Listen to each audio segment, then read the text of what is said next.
Hi friends, मैं आकांक्षा GK with आकांक्षा में आपका स्वागत करती हूँ। फ्रेंड्स, आज हम प्राचीन इतिहास के वस्तुनिष्ठ प्रश्न पढ़ने वाले हैं। इतिहास के 1000 वस्तु प्रश्न मैंने अपनी फाइल जो मैंने प्रीलिम्स के इतिहास की फाइल बनाई है उसमें पीछे कवर किए हैं। करीब 1000 वस्तुनिष्ठ प्रश्न हैं और 1000 वन लाइनर हैं, जिनको अगर आप तैयार कर लेते हैं तो आपका इतिहास का एक भी क्वेश्चन नहीं छूटेगा। ये हमारी crash prelims PSC crash course की 33वीं क्लास है। ये पीएससी की जगह पीएससी मेरे को धोखे से लिखा गया है, वर्ड एक छूट गया है। तो ये 33वीं क्लास है और इसमें ये प्री जो भी आप क्वेश्चन पढ़ेंगे ये प्री के इतिहास की फाइल में आपको मिलेंगे। तो चलिए स्टार्ट करते हैं। आगे बढ़ने से पहले चैनल को सब्सक्राइब जरूर कीजिएगा ताकि आने वाली सभी वीडियोस का इन्फॉर्मेशन मिलता रहे। और फ्रेंड्स, जो अपने प्रीलिम्स के नोट्स लिए हैं उनकी जो इतिहास की फाइल है उसके पीछे के ये प्रश्न हैं।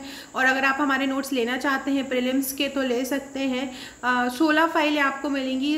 फाइल के पीछे इसी प्रकार से आपको वस्तुनिष्ठ प्रश्न और वन लाइनर मिलेंगे। ये वस्तुनिष्ठ बस इस प्रकार के हैं कि नीचे उनकी व्याख्या दी हुई है। देखिए इस प्रकार से तो व्याख्या दी हुई है, तो एक क्वेश्चन से आपके 3 से 4 क्वेश्चन बन जाते हैं। मतलब 1000 भले ही नंबर ऑफ क्वेश्चन हो, लेकिन ये आपके 3 से 4000 प्रश्न इतिहास के बन जाएंगे। तो चलिए स्टार्ट करते हैं। पहला क्वेश्चन है, पाषाणकालीन संस्कृति की अवधि कब से मानी जाती है? आज से लगभग 6 लाख वर्ष पूर्व, 5 लाख वर्ष पूर्व, 4 लाख वर्ष पूर्व या 3 लाख वर्ष पूर्व। तो पाषाणकालीन संस्कृति की जो अवधि है वो आज से लगभग 3 लाख वर्ष पूर्व मानी जाती है। इसके बारे में हम पढ़ लेते हैं। भारतीय परिप्रेक्ष्य में पाषाणकालीन संस्कृति का जो काल है वो निम्न प्रकार से बांटा गया है। सबसे पहले निम्न पाषाण वर्ग को बांटा गया है, जो 2.5 लाख से करीब 1 लाख वर्ष ईसा पूर्व होता है। मध्य पाषाण काल जो है वो 1 लाख से 40,000 वर्ष ईसा पूर्व होता है। उच्च पुरा पाषाण काल 40,000 से 9,000 ईसा पूर्व होता है। इसी प्रकार से मध्य पाषाण काल जो है वो 40,000 से 9,000 ईसा पूर्व और नव पाषाण काल 4,000 से 1,000 ईस्वी तक माना जाता है। तो अब हम सेकंड क्वेश्चन पढ़ते हैं। सेकंड क्वेश्चन है, भारत में पाषाणकालीन सभ्यता का सर्वप्रथम अनुसंधान कब आरंभ हुआ? 1753, 1763, 1863 या 1963? तो भारत में पाषाणकालीन सभ्यता का जो सबसे पहले अनुसंधान हुआ था वो 1863 में हुआ था। कब हुआ था? 1863 में हुआ था। रॉबर्ट बुशफूड पहले ऐसे व्यक्ति थे जिन्होंने 1863 ईस्वी में मद्रास के पास पुरा पाषाण औजारों की खोज की थी। नेक्स्ट क्वेश्चन है, पुरा पाषाणकालीन बस्तियां दक्षिण भारत में कहाँ पाई जाती हैं? मदुरई में, तंजौर में, तलिया में या सभी जगहों पे? तो पूर्व पाषाणकालीन जो बस्तियां हैं दक्षिण भारत में मदुरई, तंजौर, तलिया सभी जगहों पर पाई जाती हैं। तो ये मध्य प्रदेश में भीमबेटका, मालप्रभा जो है कर्नाटक में होता है, एवं सोरेगांव महाराष्ट्र, ये सभी जगहों पे पूर्व पाषाणकालीन बस्तियां पाई जाती हैं। पूर्व पाषाण काल को कितने भागों में बांटा गया है? 5 भागों में, 4 भागों में, 3 भागों में या 2 भागों में? तो पूर्व पाषाण काल को 3 भागों में बांटा गया है।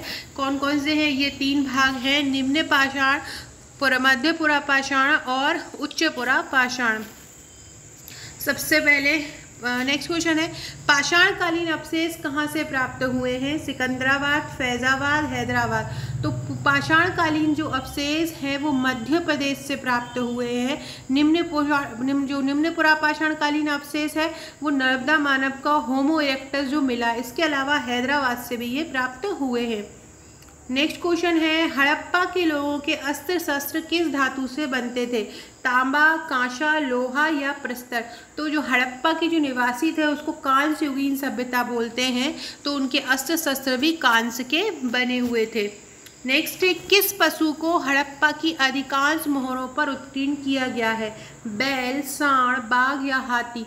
हड़प्पा की मोहरों पर 4 पशु मिलते हैं, उनमें से सांड जो है वो सबसे पवित्र माना जाता है। तो याद रखिएगा, सांड को अधिकांश मोहरों पर उत्कीर्ण किया गया है। सिंधु सभ्यता का विनाश किस विदेशी असभ्य जाति के आक्रमण के कारण हुआ है, ऐसा बोला जाता है। तो उसके प्रमाण कहाँ से मिले हैं? तो मोहनजोदड़ो में जो विशाल स्नानागार प्राप्त हुआ है, अनेक खंडित मानव कंकाल यहाँ से प्राप्त हुए हैं, जिन्हें देखकर यह लगता है कि इन पर तेज धारदार हथियार से आक्रमण किया गया। इसी के आधार पर सर मार्टिन व्हीलर ने इस सभ्यता का पतन आर्यों के आक्रमण के द्वारा माना है।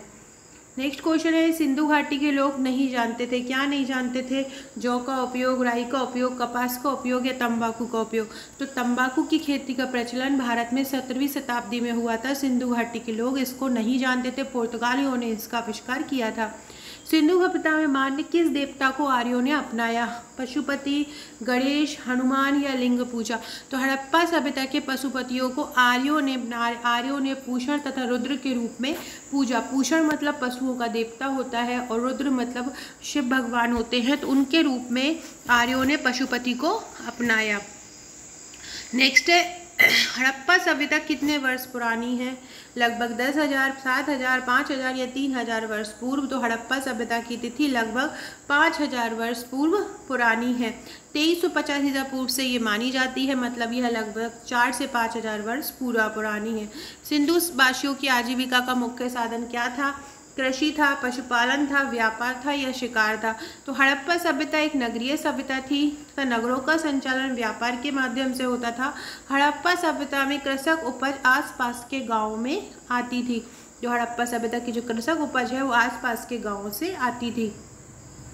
नेक्स्ट है, सिंधु घाटी सभ्यता को आर्यों से पूर्व की ओर रखे जाने का मुख्य कारण क्या है? लिपि, नगर नियोजन, तांबा या मधुभांड? जिसका आंसर है लिपि।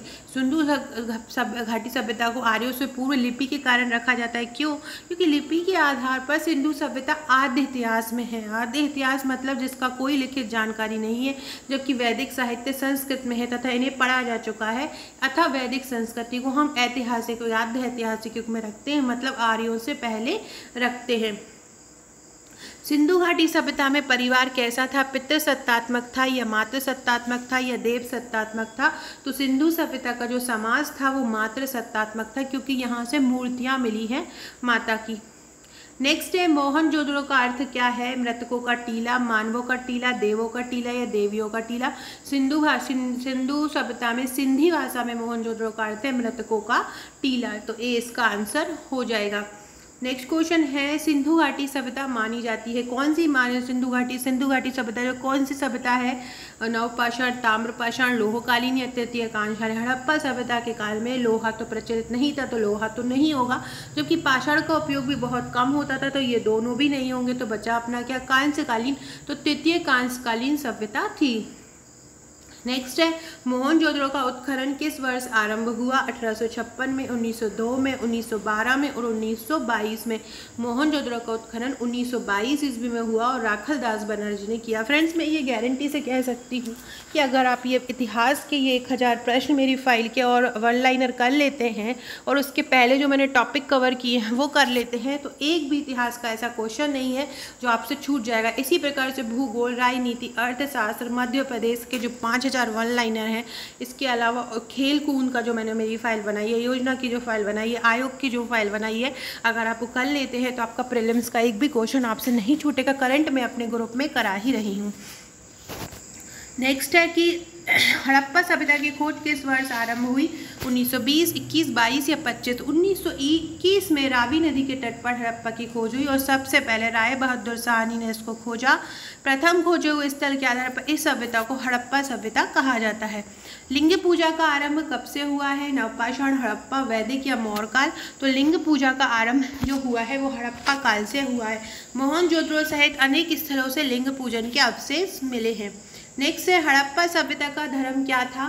बहुदेववादी, एक तत्ववादी, प्रकृति पूजक या शक्ति का उपासक? हड़प्पा सभ्यता का जो धर्म था वो इस सभ्यता के लोग ना तो बहुदेववादी थे, बहुत से देवताओं की पूजा नहीं करते थे। वो ऐसे समय वैदिक सभ्यता से प्राप्त हो। हड़प्पा सभ्यता निवासी मातृ देवी की पूजा करते थे, लेकिन शक्ति पूजा नहीं करते थे। सो फ्रेंड्स, ये थे हमारे आज के 20 क्वेश्चन। ऐसे ही और क्वेश्चंस के लिए चैनल को सब्सक्राइब कीजिएगा। ये मुख्य परीक्षा की टेस्ट सीरीज़ है। कल इसका टेस्ट 7:30 बजे से महाजनपद काल, जैन और बौद्ध धर्म का टेस्ट है। जल्दी ही प्रीलिम्स की टेस्ट सीरीज स्टार्ट होगी। फ्रेंड्स, ये हमारे प्रीलिम्स की फाइल है। जो अभी आप पढ़ रहे थे वो हमारा इतिहास की फाइल का था। ये वाला जो फाइल है इसका नोट्स आप अभी पढ़ रहे थे जो मैंने बताया है। इसी प्रकार की आपको सभी फाइलों मिलेंगी। इस प्रकार की फाइल्स आपके घर आपके पास पहुँचेंगी। ये मेरा मेंस का पैकेज है। मेंस में इस तरह से आपको राइटिंग हैंड रिटन नोट्स मिलेंगे। ये सॉल्ट पेपर का पैकेज है। सॉल्ट पेपर का पैकेज 2000 रुपये का है। इसमें 8 फाइलें 1300 पेजेस हैं। ये भी पूरा हैंड रिटन है और पैकेज के साथ ये आपको केवल 1000 रुपये में मिलेगा। ऐसे आप प्रीलिम्स और मेंस का पैकेज एक साथ लेते हैं तो वो आपको कम में हो जाता है। सो फ्रेंड्स, अगर आप ये पैकेज लेना चाहते हैं तो आप ये ले सकते हैं। और अगर आपको हमारी वीडियो अच्छी लगी हो तो चैनल को सब्सक्राइब ज़रूर कीजिएगा। और आप चाहते हैं कि ये वीडियो की अपडेट आपको मिलती रहे तो आप व्हाट्सएप और टेलीग्राम ग्रुप से जुड़ सकते हैं। Okay friends, thank you.